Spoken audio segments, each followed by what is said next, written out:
Pada video kali ini kita akan melanjutkan pembahasan untuk modul 5 pada sub materi etika dan pemanfaatan teknologi.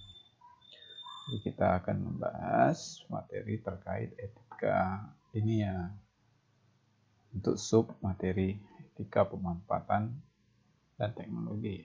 Nah, untuk slide dan modul sudah di-share sebelumnya di Google Classroom. Nah, ini untuk slide, ini untuk modul, dan ini untuk slide. Nah, sebenarnya isinya sama teman-teman. Hanya saja ini adalah rangkuman dari isi modul. Baiklah, kita akan coba bahas, kita akan coba jelaskan. Etika dalam pemanfaatan teknologi 1. Ini jadi bagian 1. Untuk video lanjutannya adalah membahas tentang keamanan data dan informasi. Oke, adanya landasan dan aturan terkait etika ini, adanya landasan dan aturan terkait benar atau salah. Yang pertama itu moral. Terkait dengan moral, institusi ini adalah institusi sosial dengan sejarah dan seperangkat aturan. Kalau bicara etika itu ada moralnya dan dengan seperangkat aturan yang ada, ya, terkait benar atau salah. Nah, sejarah dari etika ini berasal dari bahasa Yunani yaitu ethos. Dalam bahasa Arab yaitu akhlak, yang berarti watak, perilaku, adat kebiasaan, dan bertingkah laku. Etika atau etik ini adalah sekumpulan kepercayaan, standar, atau teladan yang mengarahkan atau merasuk ke dalam seseorang atau dalam masyarakat. Ini etika. Jadi, etika ini juga diterapkan di dalam teknologi informasi.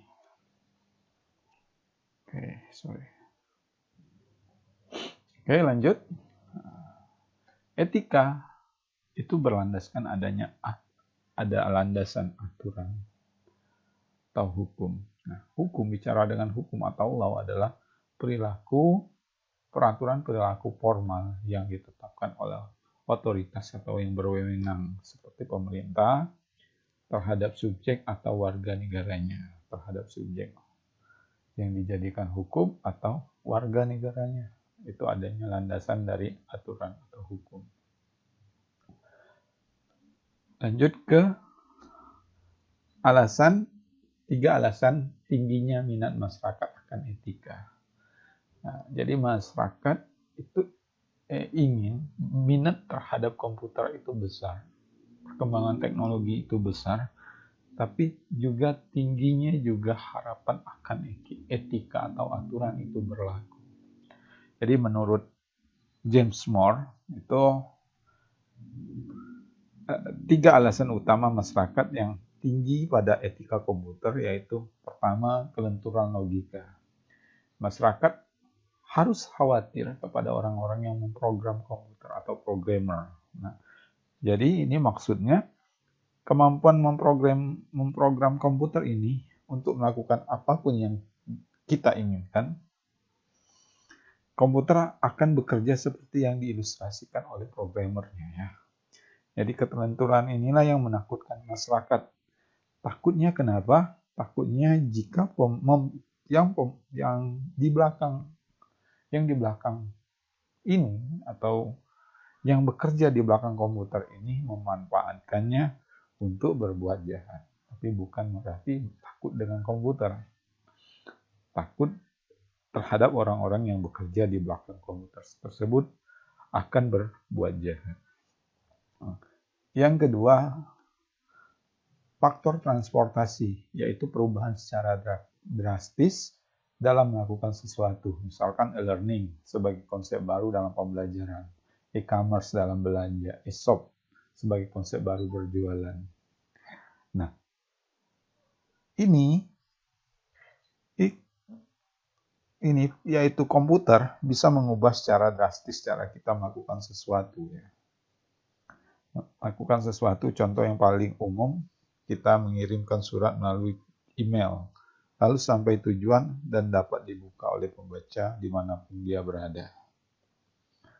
Jadi ini merubah perubahan yang secara drastis. Tapi takut juga harus ada etika dalam berbelanja, di media. Takut akan hal-hal atau orang-orang yang tidak bertanggung jawab. Faktor yang ketiga, faktor yang tak kasat mata, yaitu semua operasi internal komputer tersembunyi dari penglihatan pengguna. Ini maksudnya semua operasi internal komputer tersembunyi dari penglihatan yang membuka peluang pada nilai-nilai pemrograman yang tidak terlihat, perhitungan yang rumit terlihat, dan penyalahgunaan yang tidak nampak. Nah, ini yang membuat takut pengguna komputer, pengguna teknologi informasi ini. Maka itu perlunya adanya pendapat, adanya aturan agar masyarakat agar bijak dan punya etika dalam penggunaan teknologi informasi. Nah, kejahatan dalam penggunaan komputer menurut Bridge pada tahun 1993 dalam bukunya Komputer dan Hukum, beberapa kejahatan dengan menggunakan sarana komputer, yaitu memasukkan instruksi yang tidak sah, yaitu seseorang memasukkan instruksi yang secara tidak sah ke rekening lain misalkan. Tindakan ini dapat dilakukan oleh orang dalam bank ataupun orang luar yang berhasil memperoleh akses terhadap sistem komputer tanpa izin. Yang kedua, perubahan data input. Ini maksudnya data yang secara sah dimasukkan di dalam komputer dengan sengaja diubah, dan cara ini adalah salah satu hal yang paling lazim atau sering digunakan karena mudah dilakukan atau sulit dilacak kecuali dengan pemeriksaan berkala. Itu perubahan data. Kejahatan yang berikutnya adalah perusakan data. Perusakan data ini terjadi terutama pada data output, misalkan laporan dalam bentuk cetakan komputer lalu dirobek, tidak dicetak, atau datanya diubah. Itu.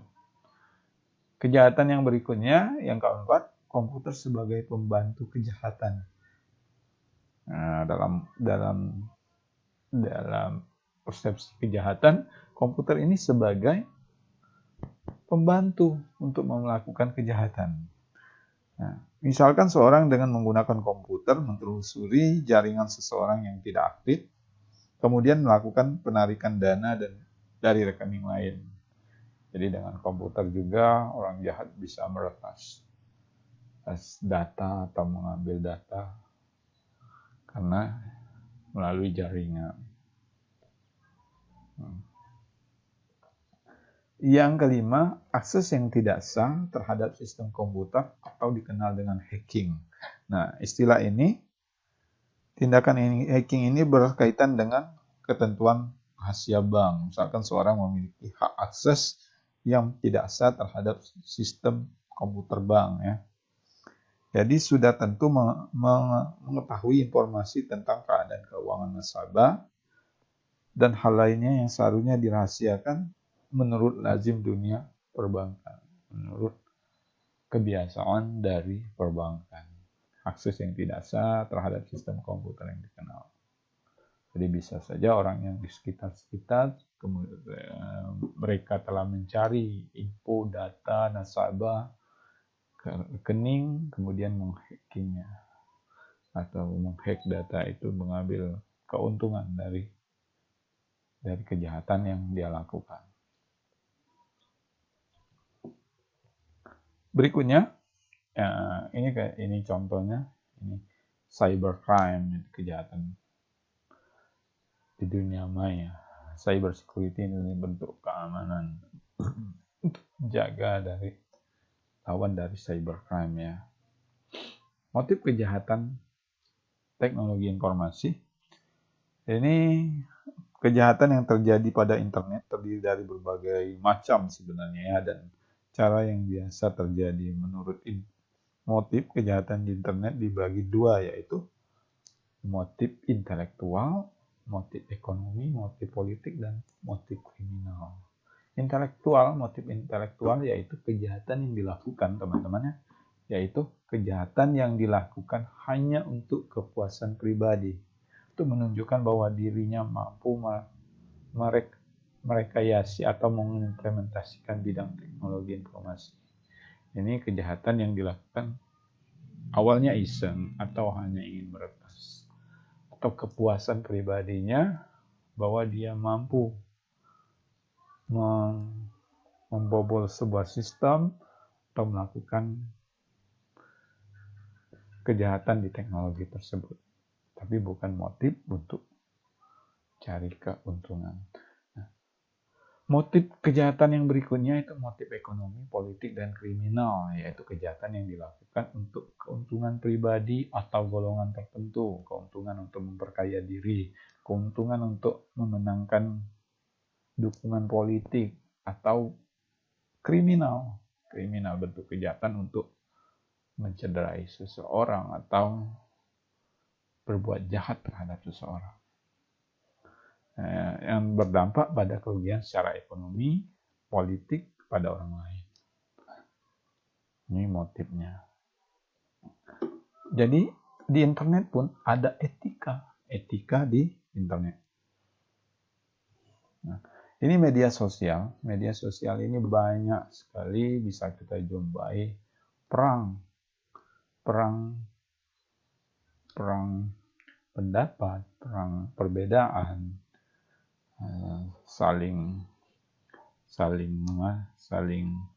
beradu argumen di media sosial, berbeda pendapat, berbeda pilihan partai, berbeda pilihan dukungan, berbeda pilihan dukungan bola, klub bola, itu terjadi hingga menyebarkan berita hoax dan ujaran kebencian. Itu masyarakat kita yang sekarang sudah marak. Jadi teman-teman harus bijak dalam memanfaatkan teknologi, jangan mudah tersulut emosi, baik itu di WA, di Facebook, di blog, di IG, dan lain sebagainya. Ini di bentuk media sosial yang memungkinkan kita terjadinya perdebatan, terjadinya pertengkaran di media sosial.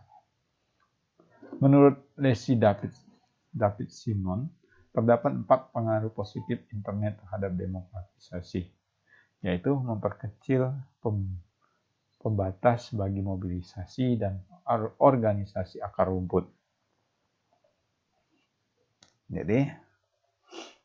Jadi sebenarnya seiring dengan perkembangan teknologi munculnya platform baru, banyaknya media sosial untuk menyampaikan pendapat ataupun ke pemerintah melalui partisipasi politik. Sebelumnya masyarakat perlu turun ke jalan atau menulis surat kabar untuk menyuarakan pendapatnya, ya. Nah, namun sekarang media sosial banyak sehingga mengeluarkan pendapat pun banyak medianya, banyak media sosial, baik Facebook, IG, dan lain sebagainya. Dengan munculnya internet, masyarakat menyuarakan pendapat dengan media sosial secara bebas. Twitter, Facebook, Instagram, YouTube, dan platform media sosial lainnya merupakan sarana yang banyak digunakan masyarakat, teman-teman, untuk menyuarakan pendapat serta mengekspresikan pemikiran politik mereka. Nah, pengaruh positif internet ini di demokrasi, ini pengaruh positifnya memperkecil pembatas bagi mobilisasi. Nggak harus keluar organisasi dan organisasi akar rumput. Ini 4 pengaruh positifnya. Yang kedua, meningkatkan jumlah pemilih. Jadi kita di bagian demokrasi ini seorang bisa meningkatkan peminat, atau dalam hal ini misalkan dia mencalonkan diri, dia bisa mempromosikan melalui media sosial. Jika dia memanfaatkan teknologi, itu bisa meningkatkan jumlah pemilih, banyaknya suara-suara yang ia sampaikan, berkomunikasi di media sosial, seperti itu. Yang ketiga, membebaskan dari sekat-sekat geografis. Di jarak jauh manapun kan bisa berkomunikasi, bisa bisa memperluas akses. Jadi seorang calon paslon mencalonkan diri sebagai pemilik kada. Jadi jika dia menyampaikan visi misi melalui video, misalkan bisa disebarkan kepada masyarakat. Tujuannya untuk kabupaten atau provinsinya ya. Jadi ini membebaskan sekat-sekat geografis yang dimana letaknya berjauhan. Itu ya. Itu membantu terhadap demokratisasi untuk menyampaikan visi misi. Yang keempat, berpotensi membebaskan warga dari ketergantungan pada negara atau penguatan masyarakat sipil. Itu ya, untuk menurut Desi David Simon. Budaya partisipatoris di media sosial, yaitu YouTube. Ya. Ini merupakan kata baru dalam referensi, tetapi berlawanan dengan budaya konsumen. Dengan kata lain, budaya di mana orang pribadi tidak bertindak sebagai konsumen saja, tetapi juga sebagai kontributor atau produsen. Nah, ini partisipasi patoris ini disebutnya ya. Baik, itu di YouTube misalkan kita bisa menikmati hiburan di YouTube, namun kita juga bisa memproduksi hiburan melalui YouTube, memproduksi video ke YouTube. Itu disebut partisipasi patoris di media sosial. YouTube. WoW ya, World of Warcraft ya. Ini telah hampir digunakan 12 juta pengguna di seluruh dunia. Blogs, jadi sarana untuk aktivitas jurnalisme warga, baik menulis, menyebarkan data, informasi, bisa juga dibuka oleh orang lain, atau kita bisa mencari data-data penting yang mungkin ada juga di blog teman kita. Di media sosial, kita bisa membaca info-info di media sosial melalui Facebook, Twitter, Instagram, Google Plus, dan lain-lain. Tapi kita juga bisa berpartisipasi di sana, di media sosial tersebut, dengan mengirimkan data, informasi di Facebook, tapi tidak menyebarkan berita hoax. Budaya partisipatoris muncul pada 3 tren penting, yaitu teknologi baru yang memungkinkan khalayak untuk mengarsipkan, menambahkan catatan, menyediakan dan melakukan sirkulasi ulang atas konten media. Nah, budaya orang kids sekarang kenapa tren penggunaan media sosial. Yang kedua, munculnya subbudaya do it yourself pada produksi media.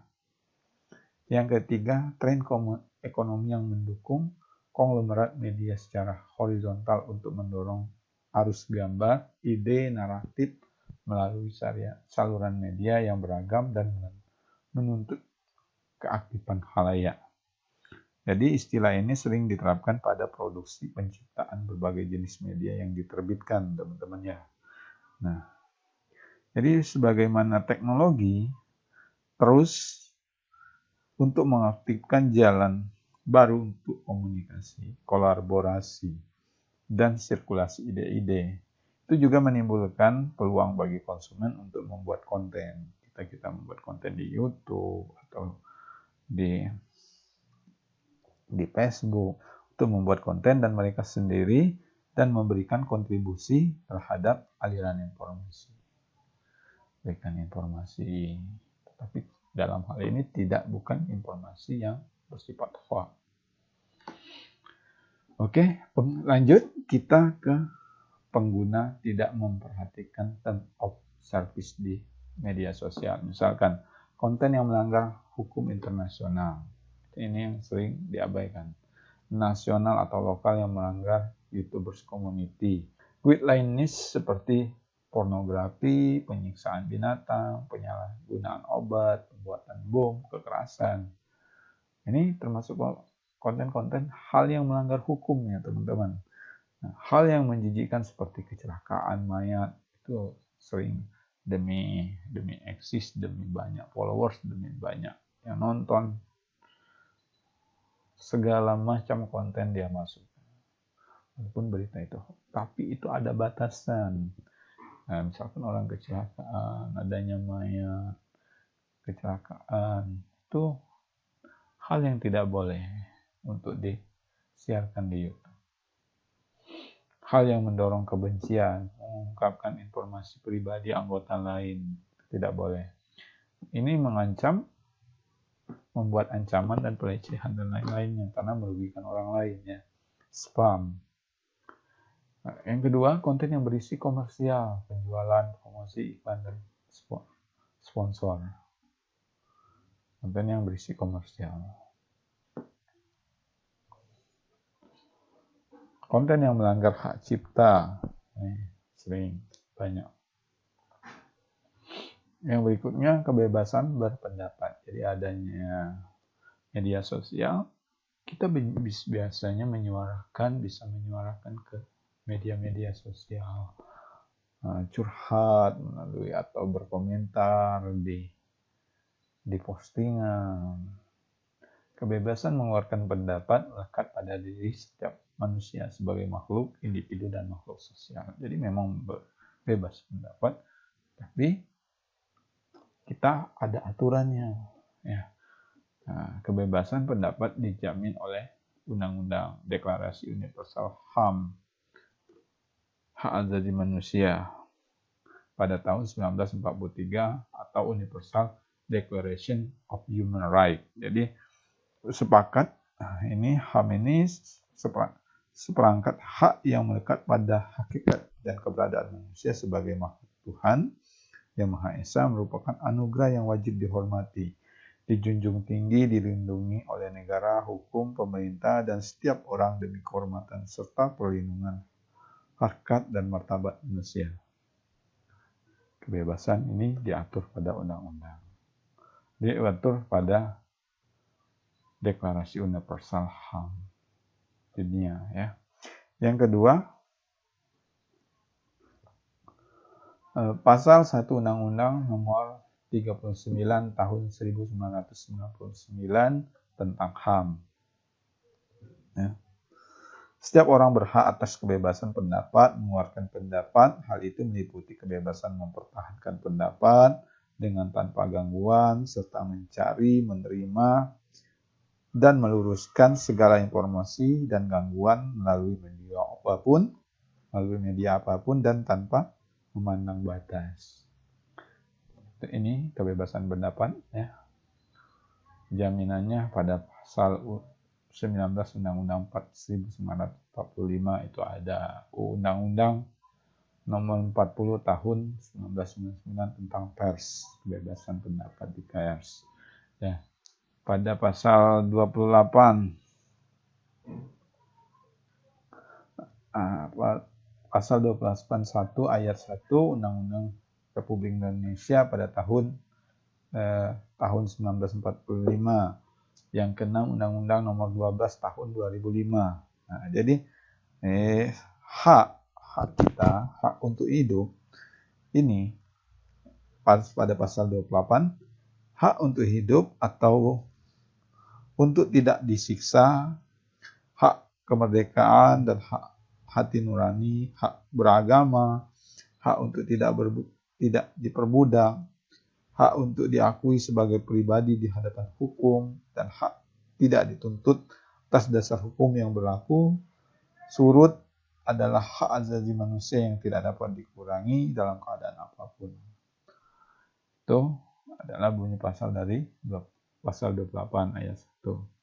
Nah, kalau pers ini adalah bebas untuk mencari, mengolah, dan menulis serta menyampaikan berita melalui media cetak atau elektronik serta media online. Pers. Yang keenam ini Undang-Undang untuk Nomor 12 Tahun 2005 ini, setiap orang memiliki kebebasan berekspresi. Termasuk hal ini kebebasan untuk mencari, memperoleh, menyampaikan informasi dan ide-ide segala bidang, tanpa pembatasan baik secara lisan maupun tulisan atau dalam bentuk cetak, dalam bentuk seni, atau media lainnya sebagai pilihannya. Bisa disampaikan.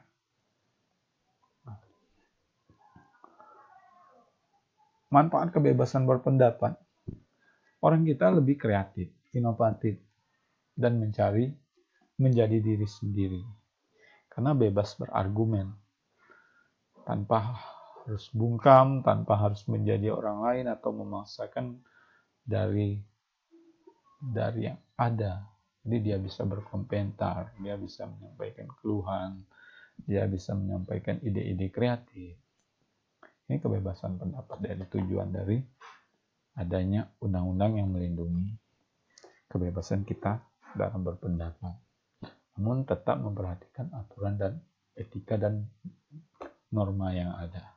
Kebebasan berekspresi sesuai wawasan masing-masing. Bebas untuk berekspresi. Teman-teman, termasuk teman-teman, juga bebas untuk mengisi konten di YouTube, buat Facebook, terkait wawasannya. Ya. Kemudian yang ketiga, membiasakan berpikir kritis dan responsif. Jadi kebebasan berpendapat ini misalkan mengomentari video yang terkait pembangunan, terkait pemerintah, atau memberikan pendapat, memberikan masukan, seperti itu. Untuk berpikir kritis. Nah, mendapatkan informasi yang luas. Akses informasi yang luas. Nah, dengan berpendapat, kita bisa mungkin saling bertukar informasi di media sosial dan sistem informasi lainnya. Yang berikutnya, media sebagai sumber pengalaman dalam kehidupan sosial.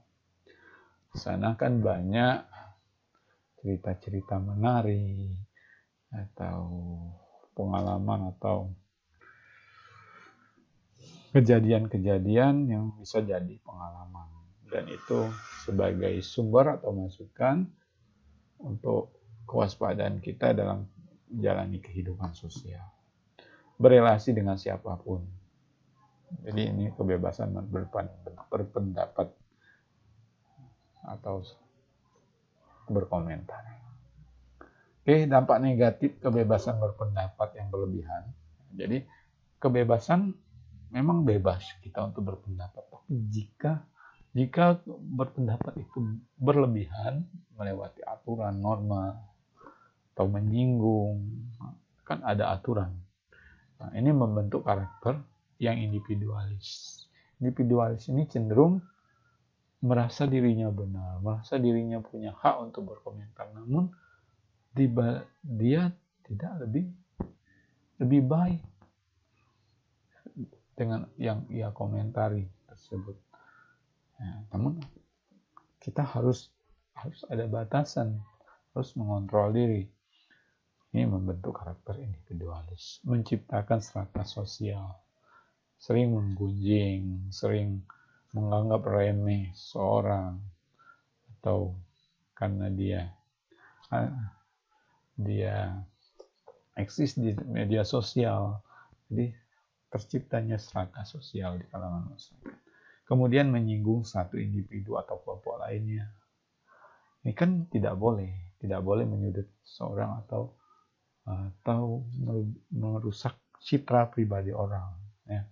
Terjadinya persaingan yang tidak sehat. Ya.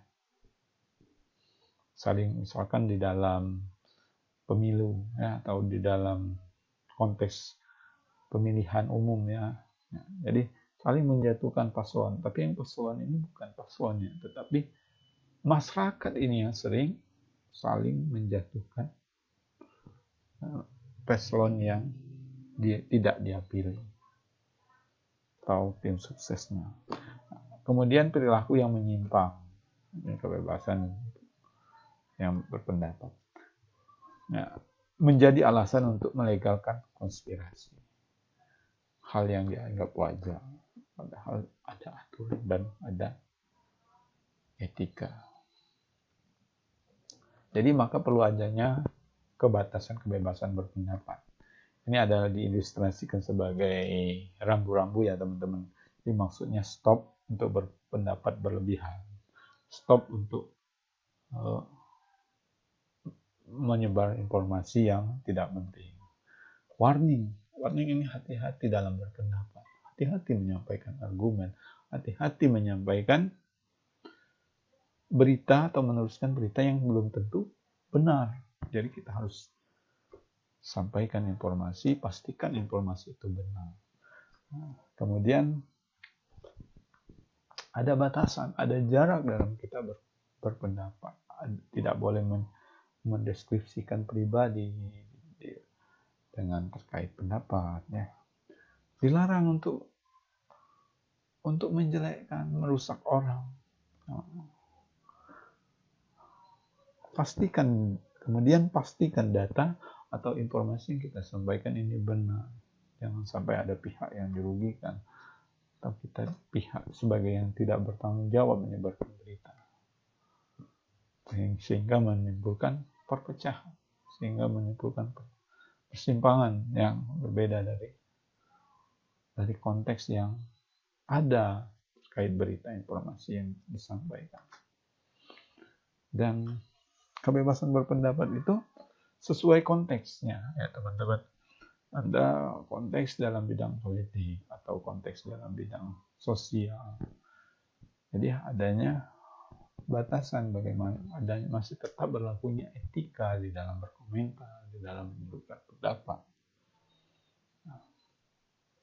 Batasan kebebasan berpendapat yaitu pembukaan Undang-Undang 1945 bahwa kebebasan tersebut bukanlah kebebasan yang liar dan tanpa tujuan. Kebebasan berpendapat itu bukan berpendapat yang liar tanpa tujuan. Ya. Kebebasan dalam keteraturan diwujudkan dengan perumusan pasal 28J Undang-Undang RI 1945 pada Undang-Undang Nomor 28 Tahun 2014 tentang Hak Cipta.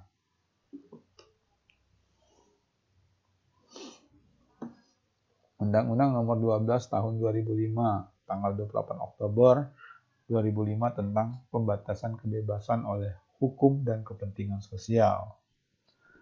Undang-Undang Nomor 19 Tahun 2016 tentang perubahan atas Undang-Undang Nomor 11 Tahun 2008 tentang informasi dan transaksi elektronik, Undang-Undang ITE.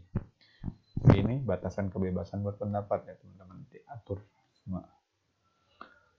Ini lembaga di Indonesia yang menegakkan Undang-Undang ITE.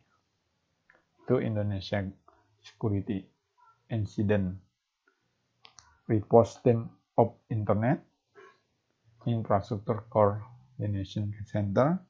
Kemudian ada Kominfo sebagai regulator, khususnya Direktorat Jenderal Aplikasi Informatika yang memiliki 6 direktorat dan juga memiliki PPNS.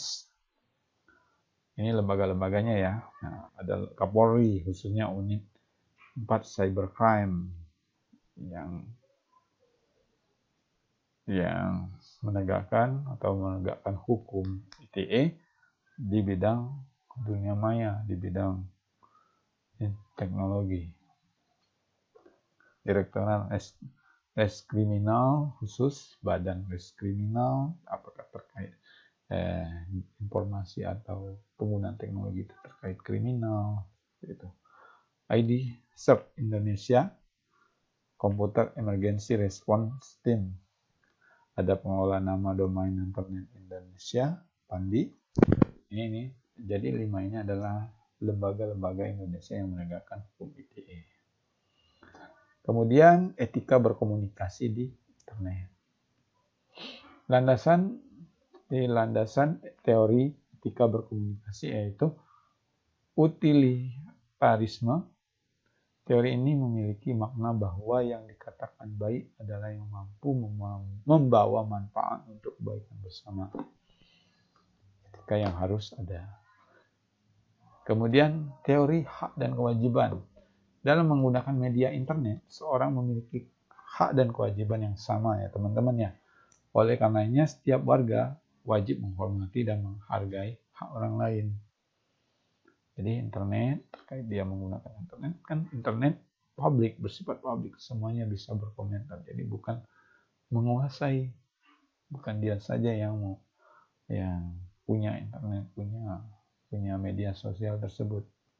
Dan semuanya sama kedudukannya dan kewajibannya, haknya. dalam pemanfaatan teknologi tersebut. Teori keutamaan. Yang berikutnya ada teori keutamaan bahwa yang utama di dunia ini adalah perilaku, karakter, sikap, dan akhlak yang baik. Walaupun itu kita berkomunikasi menggunakan teknologi informasi. Walaupun itu kita berkomunikasi atau berinteraksi di media sosial, tapi ada etikanya. Pedoman berkomunikasi di internet lainnya berikutnya memperlakukan lawan bicara dengan baik seperti di dunia nyata. Misalkan kita berkomunikasi sekarang melalui Google Meet, kita harus tetap memperlakukan baik walaupun di dunia nyata, walaupun Pak juga tidak di dekat Anda, saya tidak di dekat Anda, kita tidak berada di kelas. Jadi kita harus berlaku tetap baik. Jangan tetap melakukan etika dan norma yang berlaku saling menghargai pendapat. Walaupun teman-teman berbeda pendapat, misalkan dengan teman-temannya yang dalam satu kelas berbeda pendapat, walaupun melalui Meet ya, atau melalui channel YouTube, kita harus saling menghargai. Standar komunikasi yang sama baiknya di dunia nyata. Jadi berlakukan walaupun kita pandemi, walaupun kita menggunakan media, internet, komunikasinya, tapi standar komunikasinya sama. Hanya saja internet ini kan memudahkan kita dari jarak jauh, jarak dekat. Nah, apabila kita melanggar hari ini ada melanggar hukum, melanggar aturan, maka kita akan terjerat. Dan seorang bisa saja merekam pembicaraan kita apabila kita berkomunikasi atau membenci, ujaran kebencian atau komunikasi kita buruk, orang merekam dan itu jadi bukti yang bisa memberatkan kita. Tutur kalimat mencerminkan kepribadian yang baik. Anda chat, Anda japri, itu tutur kalimat Anda mencerminkan pribadi Anda. Gunakan simbol ekspresi yang sesuai dengan kondisi percakapan. Jadi apabila dalam percakapan atau chat Anda menggunakan emoticon atau simbol yang sesuai dengan percakapan, tidak gambar yang buruk-buruk atau dalam hal formal, hal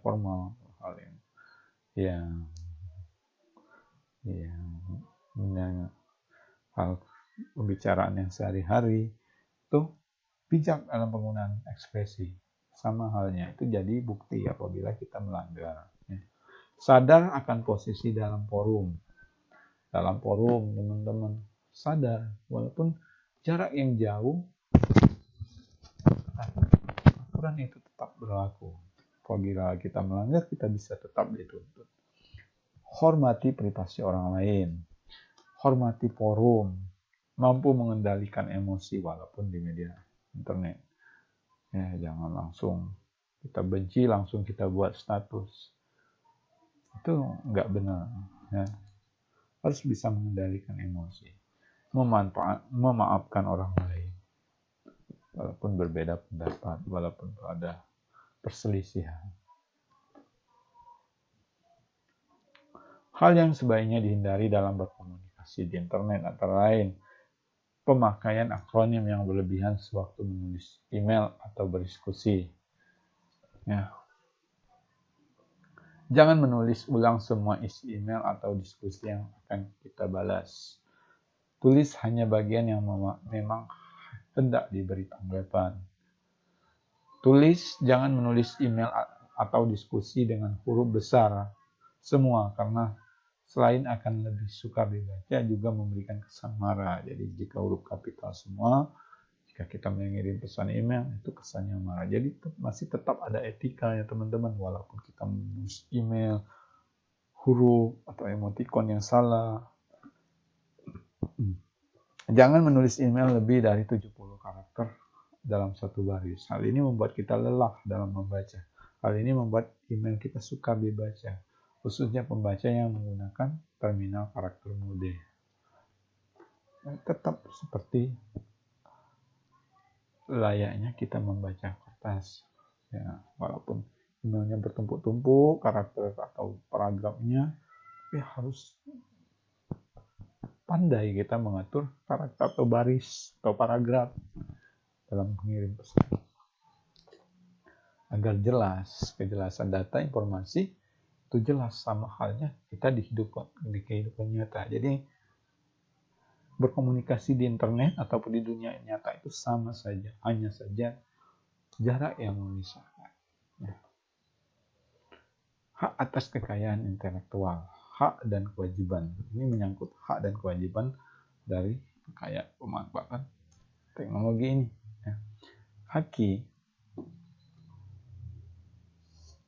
Haki berperan penting dalam meningkatkan nilai tambah daya saing wirausaha. Pemerintah terus berupaya agar para entrepreneur Indonesia atau penggiat bisnis, pengusaha bidang entrepreneur Indonesia bisa memanfaatkan haki. Salah satu upaya yang dilakukan adalah mengubah pengurusan pencatatan hak cipta dari yang konvensional menjadi online. Hak atas kekayaan intelektual atau haki ini adalah hak monopoli, hak seseorang, hak eksklusif yang diberikan pemerintah kepada seseorang atau kelompok orang. Merupakan perlindungan atas hasil temuan dari pekerjaan, penelitian atau bidang teknologi, atau juga hasil cipta dalam bidang ilmu, seni, dan sastra. Misalkan ciptakan lagu itu ada haknya, hakinya, tidak boleh kita plagiat. Jadi maka kalau sudah didaftarkan di haki sebagai haknya seseorang, hak kekayaan intelektual seseorang, maka apabila kita plagiat itu kita bisa dituntut, maka kita harus membayar royalti.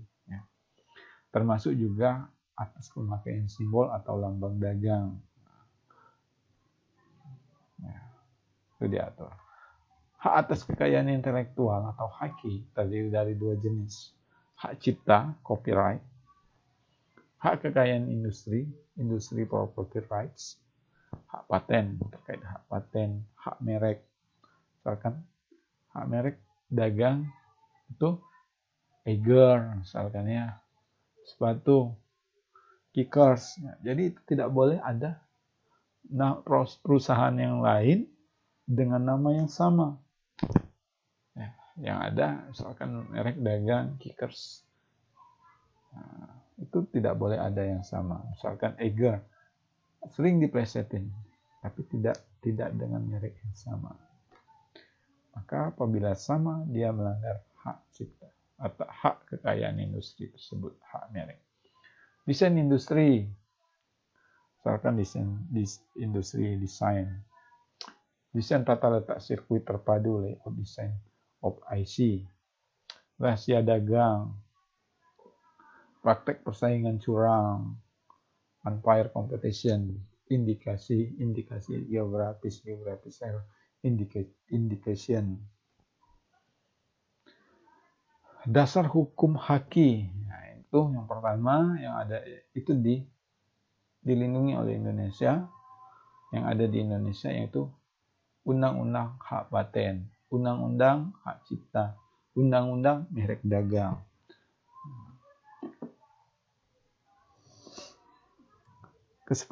Kesepakatan GATT ini adalah saya baca ya. Kesepakatan GATT atau General Agreement on Trade and Trade ini adalah perjanjian yang dibuat setelah berakhirnya Perang Dunia Kedua serta diimplementasikan untuk lebih jauh mengukur perdagangan dunia sebagai sarana percepatan pemulihan ekonomi setelah perang. Tujuan utama GATT ini adalah mengurangi hambatan perdagangan internasional melalui pengurangan tarif, kuota, dan subsidi, sehingga dibentuk pada tahun 1947 dan ditandatangani menjadi undang-undang internasional. Jadi ini undang-undang internasional pada tanggal 1 Januari 1947. GATT ini tetap menjadi salah satu perjanjian perdagangan internasional penting sampai digantikan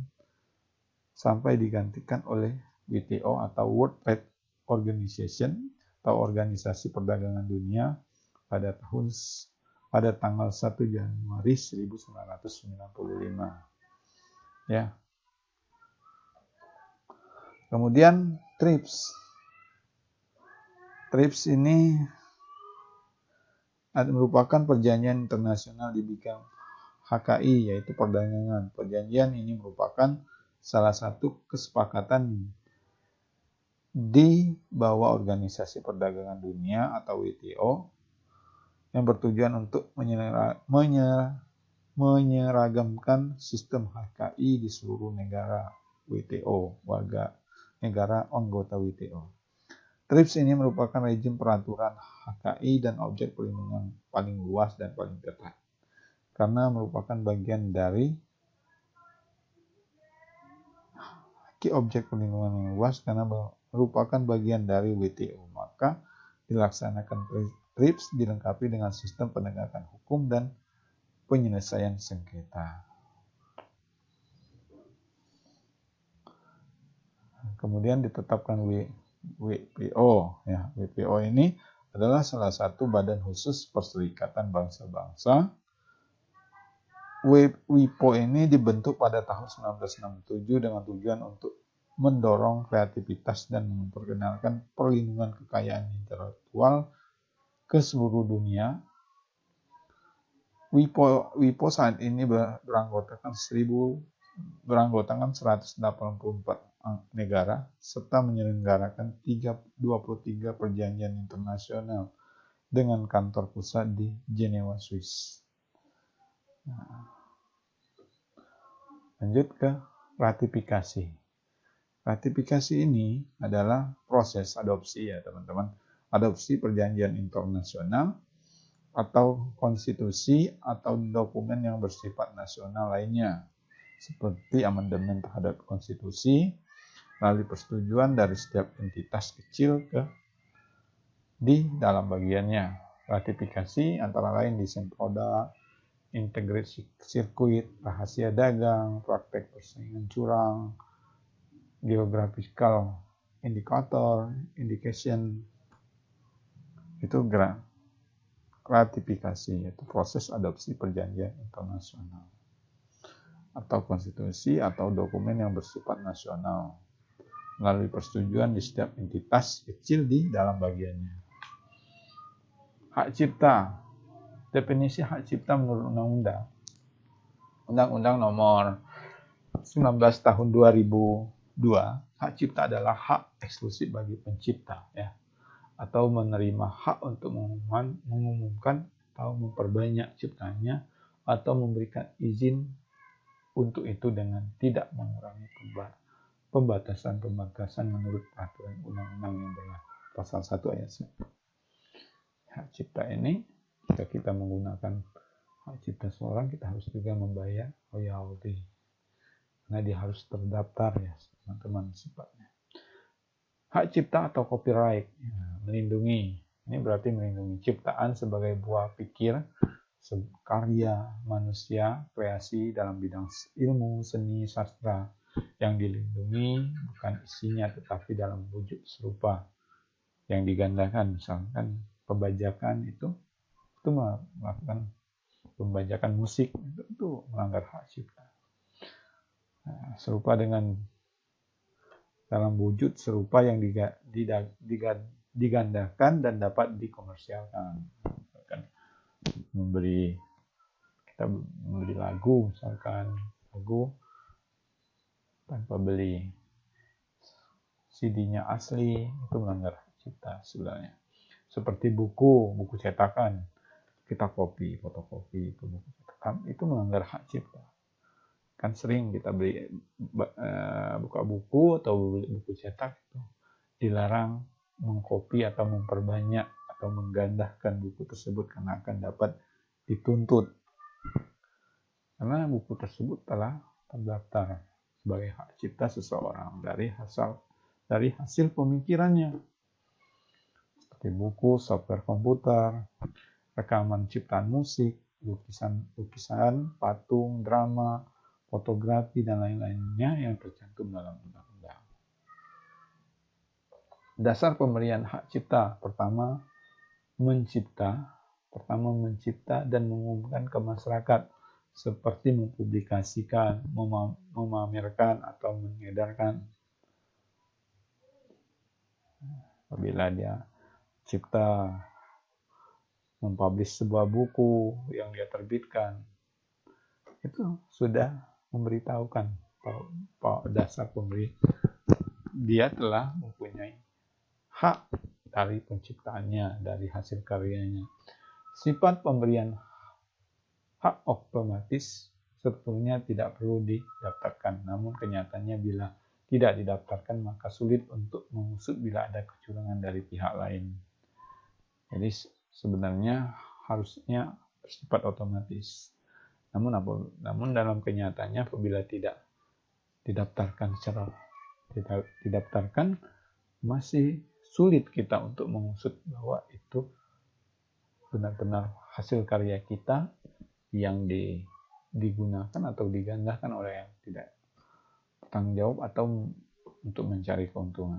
Tapi jadi kita harus mendaftarkan. Masa perlindungan selama hidup pencipta ditambah 50 tahun. Dari hasil karyanya selama dia hidup dan ditambah 50 tahun setelah dia meninggal. Lisensi dapat diberikan kepada orang lain, umumnya dengan membayar uang royalti. Ya. Misalkan lisensi tersebut atau lagu tersebut atau buku tersebut atau dibeli oleh seseorang, dia harus membayar royalti. Maka hak ciptanya diberikan kepada seorang yang membeli tersebut.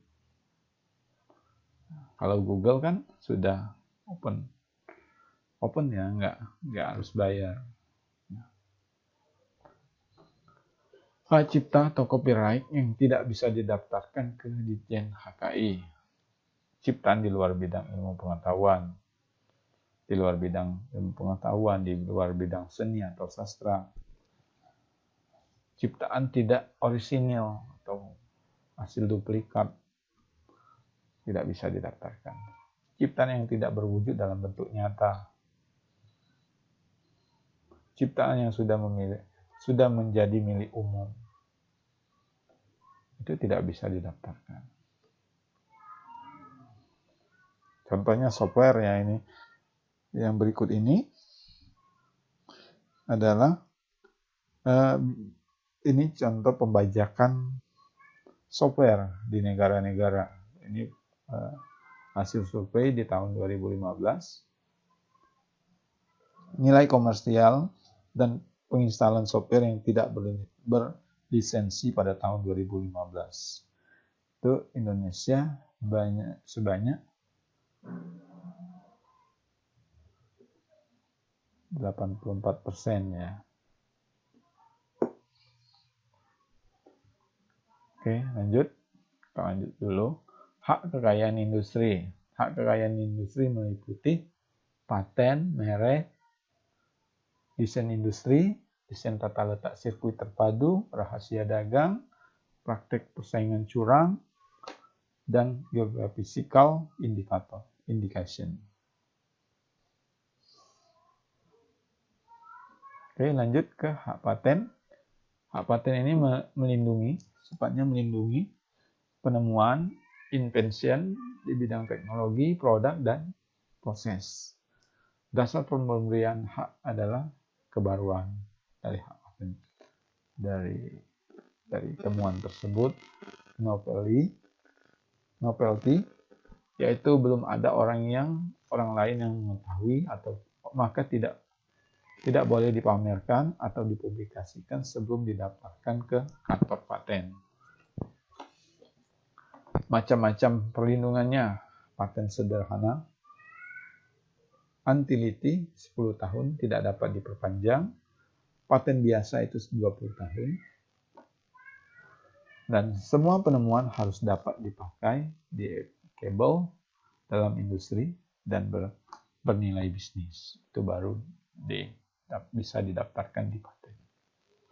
Paten ini dasar pemberian hak paten ini harus didaftarkan di kantor pendaftaran HCPM.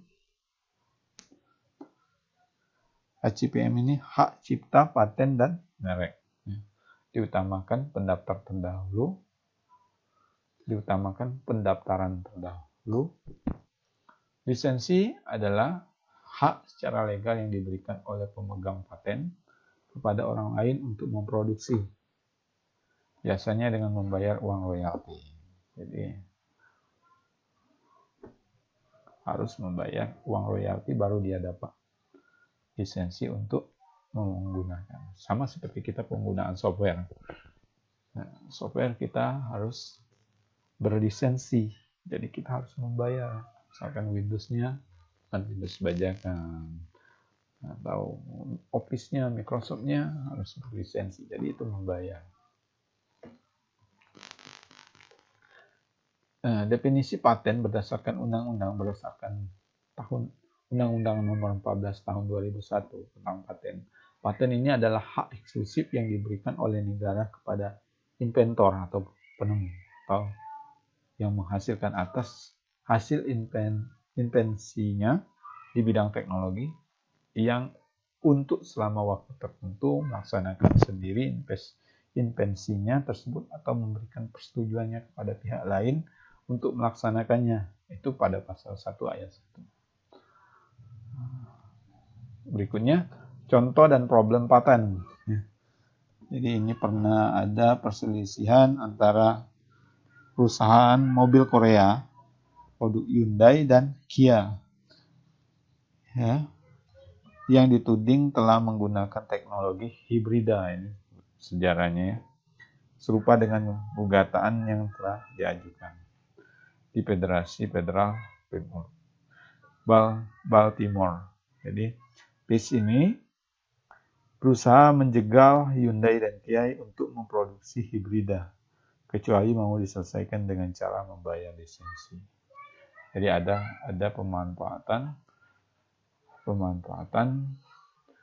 temuan hasil dari PACE yang digunakan Hyundai dan Kia tanpa izin, tanpa dapat lisensi dari PACE. Jadi itu problem yang ada. Contoh sederhananya ya. Kemudian merek dagang melindungi pemakaian logo, lambang, gambar, tulisan perusahaan atau jenis produk barang atau jenis jasa. Jadi merek-merek dagang yang sudah terkenal, yang sudah ada, misalkan merek sepatu Kickers, ada merek tas Eagle, itu sudah menjadi merek dagang yang sudah terdaftar. Jadi maka tidak boleh ada perusahaan yang sama dengan nama yang perusahaan yang baru membentuk dengan menggunakan nama atau logo yang sama. Itu tidak boleh. Kebanyakan kalau di masyarakat kita itu diplesetin ya kata-katanya. Itu kita saja yang sering bacanya salah. Tapi itu namanya yang diplesetin atau disamarkan. Dasar pemberian hak pertama mendaftarkan tidak mirip atau sama dengan merek yang telah terdaftar terlebih dahulu kalau kita mau punya merek dagang. Ya. Masa perlindungannya 10 tahun dan dapat diperpanjang terus setiap 10 tahun. Definisi merek berdasarkan undang-undang. Merek adalah tanda yang berupa gambar, nama, huruf, angka, susunan warna, kombinasi dari unsur-unsur tersebut yang memiliki daya pembeda yang digunakan dalam kegiatan perdagangan barang atau jasa. Itu telah terdaftar. Sudah terdaftar. Jadi gambar, nama, huruf, angka suatu merek dagang itu bisa dilindungi oleh undang-undang, dimuat pada Undang-Undang Nomor 15 Tahun 2001 tentang merek.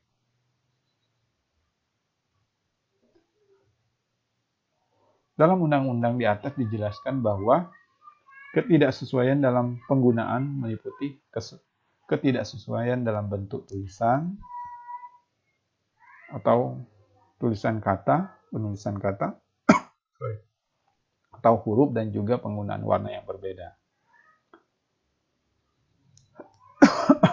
Jika terjadi perubahan tampilan pada merek terdaftar, sebaiknya desain merek yang baru juga didaftarkan lagi ke Ditjen HKI melalui pengajuan permohonan baru.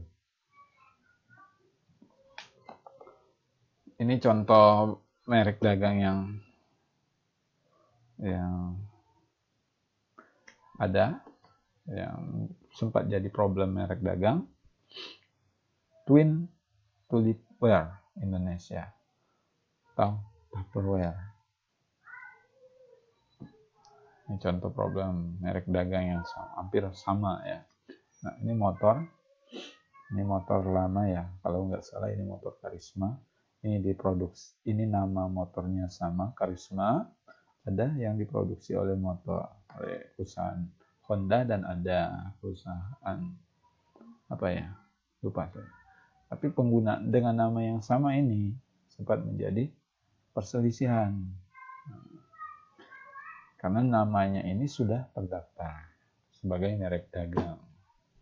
Ini tidak boleh digunakan lagi. Desain industri. 3 desain industri.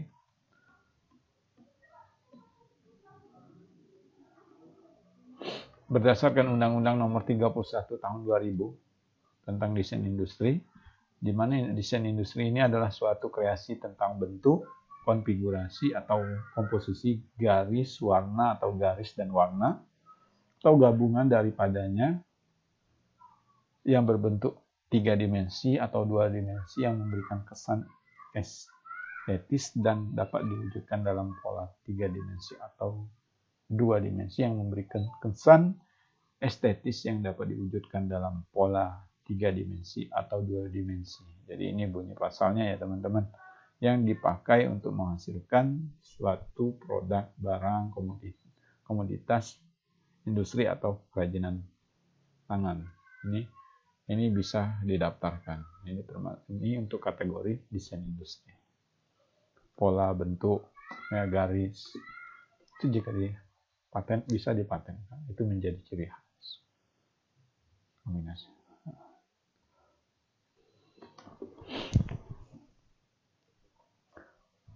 Ini studi kasus Samsung dan Apple. Sempat terjadi perselisihan ya. Kita lanjut dulu. Pada tahun 2014 lalu, Apple menuduh Samsung melanggar hak paten terkait Quick Link atau teknologi yang mengubah nomor telepon ditampilkan di teks yang apabila diklik akan memunculkan detail informasi kontak. Selain itu, terdapat juga paten Slide to Unclock untuk membayar layar kunci smartphone, fitur autocorrect di smartphone. Apple menuntut ganti rugi sebesar 119,6 juta dolar Amerika Serikat karena Samsung telah menggunakan teknologi tanpa seizin Apple. Jadi itu dia menuntut karena juga telah terdaftar ya, dipatenkan sebagai temuan. Samsung bahkan sempat dilarang menjual beberapa ponsel buatannya di Amerika karena dianggap melanggar ketiga paten di atas dalam persidangan tersebut. Dia ada persidangan yang mengatur tersebut. Desain tata letak sirkuit terpadu. Misalkan ini diatur pada Undang-Undang Nomor 32 Tahun 2000 tentang desain tata letak, salah satu ayat satunya, di mana sirkuit terpadu ini adalah suatu bentuk dalam suatu produk dalam bentuk jadi atau setengah jadi yang di dalamnya terdapat berbagai elemen atau sekurang-kurangnya satu elemen dari tersebut adalah elemen aktif yang sebagian atau seluruhnya dan saling berkaitan serta dibentuk secara terpadu di dalam sebuah bahan semikonduktor yang dimaksudkan untuk menghasilkan fungsi elektronik. Nih, tata letak sirkuit ya, terkait elektronik ya. Lanjut, tata letak. Desain tata letak adalah kreasi berupa rancangan peletakan 3 dimensi dari berbagai elemen. Sekurang-kurangnya satu dari elemen tersebut adalah elemen aktif serta sebagian atau semua yang terkoneksi dalam satu sirkuit terpadu, dan peletakan 3 dimensi tersebut dimaksudkan untuk persiapan pembuatan sirkuit terpadu. Ini bunyi pasal 1 ayat 2-nya. Ini contoh sirkuit terpadu ya. Jadi ini bisa daftarkan teman-teman. Ini polanya ini, sirkuit terpadunya ini yang telah dipatenkan. Rahasia dagang. Menurut undang-undang, ini dimuat dalam Undang-Undang Nomor 30 Tahun 2000 tentang rahasia dagang, di mana rahasia dagangnya adalah informasi yang tidak diketahui oleh umum terkait teknologi atau bisnis, mempunyai nilai ekonomi karena berguna dalam kegiatan usaha, dijaga kerahasiaannya oleh pemilik dagang, misalkan rahasia bumbu, racikan, itu ya, itu diatur dan kita tidak boleh mengambil tanpa seizin. Rahasia dagang, contoh rahasia dagang di Coca-Cola, FC, Son Haji Soni, itu bakso ya, bakso yang ada di Lampung. Oke, lanjut ke larangan praktek monopoli persaingan usaha yang tidak sehat. Pada tanggal 5 Maret 1999, pemerintah Republik Indonesia dan DPR mengeluarkan satu peraturan perundang-undangan tentang larangan praktek monopoli dan persaingan usaha tidak sehat dalam suatu undang-undang, yaitu Undang-Undang Nomor 5 tahun 1999. Yang dalam undang-undang tersebut adalah monopoli adalah penguasaan atas produksi dan atau pemasaran barang atau atas penggunaan jasa tertentu oleh suatu pelaku atau suatu kelompok pelaku usaha. Sedangkan yang dimaksud dengan persaingan usaha yang tidak sehat adalah persaingan antar pelaku usaha dalam menjalankan kegiatan produksi atau pemasaran barang dan atau jasa yang dilakukan dengan cara yang tidak jujur atau melawan hukum atau menghambat persaingan usaha. Itu yang dikatakan persaingan usaha yang tidak sehat. Indikasi geografis. Nah, indikasi geografis ini merupakan suatu bentuk perlindungan hukum terhadap nama asal barang. Intinya perlindungan hukum ini ialah bahwa pihak yang tidak berhak, ya intinya, yang tidak berhak tidak diperbolehkan menggunakan indikasi geografis bila pengguna tersebut cenderung dapat menipu masyarakat konsumen tentang daerah asal produk. Nah, jadi produksi yang melekat di satu wilayah. Di samping itu, indikasi geografis dapat dipakai sebagai nilai tambah dalam komersial produk. Misalkan bakso Son Haji Soni itu terletak di Lampung. Jadi itu indikasi geografisnya, letak wilayahnya. Sehingga tidak boleh ada letak atau produksinya ada di wilayah lain. Penggunaan indikasi yang sama. Kemudian royalti. Royalti ini tidak ada standarnya. Besarnya royalti yang wajib dibayar kepada pemegang hak cipta oleh penerima lisensi adalah berdasarkan kesepakatan dua belah pihak, yang pencipta dan hak yang memberikan izin atau memberikan lisensi itu dibayar. Nilai royaltinya itu, nilai pembayarannya ini sesuai dengan kesepakatan, dengan pedoman pada kesepakatan organisasi profesi. Ini referensi untuk materi kita kali ini. Boleh menggunakan referensi lain teman-teman ya. Ini beberapa referensi yang menjadi rujukan dari materi kita. Oke. Terima kasih untuk materi kali ini. Silakan dipelajari lagi oleh teman-teman. Ini slide dan boleh dibuka juga melalui modul Oke, terima kasih ya teman-teman. Dah.